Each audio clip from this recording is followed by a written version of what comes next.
This one simple chart shows why exactly now might be the best time to enter the property market.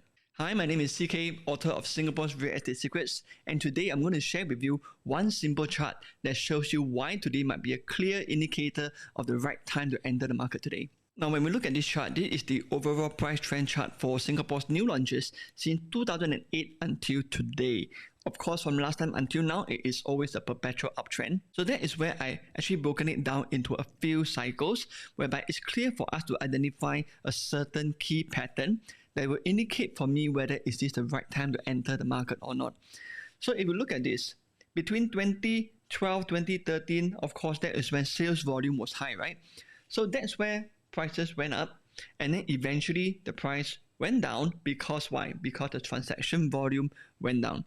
Okay, so that is where in terms of this, whoever entered during those periods, subsequently afterward the price picked up, and that is also when of course the volume also picked up. Now look at the pattern again, right? Between 2017 to 2020, in these 3 years, the volume were pretty much lower. And that is where, of course, whoever bought in those years and they sold it between 2020 to 2021, that's when the volume went up and the price also went up. Now, if you look at it, then right now between 2022 to this year, so far, the volume has been on the low side. Now, if I look at the pattern, whenever we enter in the low volume period, it is always followed by a higher sales volume period whereby the prices are even higher. So looking at which, when I look at this chart, interestingly right now, the overall new launch prices has also kind of lowered down towards the 2004 PSF mark. So it is a clear indication that actually right now may be the best time to buy, because if you entered back then, right, if you entered here or here, today you will be making profit. Same thing, if you entered during here or here, whatever you bought last time, it will make money for you within 3 to 4 years time. Okay, so how do we know? Let's look at some real statistics here. So for example, the Panorama in Ang Mo Kio, you can see that this is bought during one of the low volume cycle back in 2014 to 2016. And look at how much money did they make. Now this is sorted by per square foot gain. So in fact, the highest per square foot gain, a lot of them gain more than $700 per square foot, right? $700 per square foot. In fact, there's some units here, big units here gain actually as much as about 800 over 1,000. And this is not a super big unit. It is just 1,001 square feet. 3-bedder, they can make 800 over 1,000 in less than 10 years. In fact, from the time that they bought, it's about 7 years to make 800 over 1,000. That is insane, isn't it? So of course, let's look at it. The next one, Commonwealth Towers, also bought during a low cycle between mostly 2014 to 2016. And then that is where, right, you can see that the per square foot growth on average is roughly about $500 over dollars. But there is one particular unit that actually made $747 of profit in terms of per square foot gain.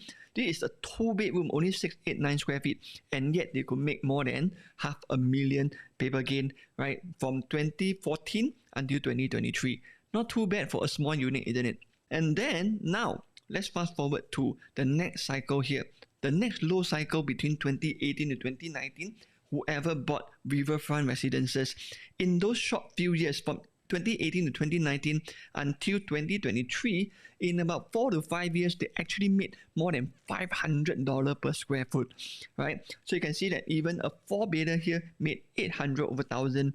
That is very, very insane. A 3-bedder made 700 over 1,000 by buying in the low volume period and then selling when it is a higher market. So then now let's look at Treasure at Tampines as well.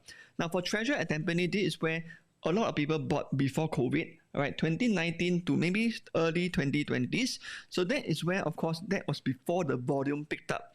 And then look at this. Today, they are making at least $400 to $500 per square foot. In fact, a 5-bedder made close to $1 million over here. Okay, so these fantastic results that is shown why buying in the low volume cycle actually works. Okay, so this is where, of course, it's proven with so many examples over here that the best time to enter might probably be now, because all these examples that I showed you, they actually entered when the sales volume is low. And that is where what I mean is that the FOMO effect actually help you to generate the profits. Because why? Because there are a lot of people who actually wants to enter the market, but they're scared to do so because the sales volume is low. They think that just because everybody is not buying, therefore I don't dare to buy. So in this kind of scenario, of course, the people who dare to buy during those periods, they are the ones who are greatly rewarded. Why? Because they trust that eventually the market will pick up, and that is where, while other people are buying, I am the one who is actually selling to make a profit. Okay, so in real estate, actually, that's where the reverse psychology is always true, which is what I actually wrote inside my book, Singapore's Real Estate Secrets, whereby a lot of buyers mistakenly just monkey see, monkey do. When everybody buy, I buy. When people don't buy, I don't buy. The smart ones are the ones who do the reverse opposite, right? I buy when most other people are not buying so that I can sell when people want to buy. And that is how it is proven through my chart, one chart over here, that you can actually enter the market in a low cycle. And of course, don't forget to follow me, like, and subscribe to my channel so that you can learn more real estate knowledge for yourself and we can all grow our wealth together.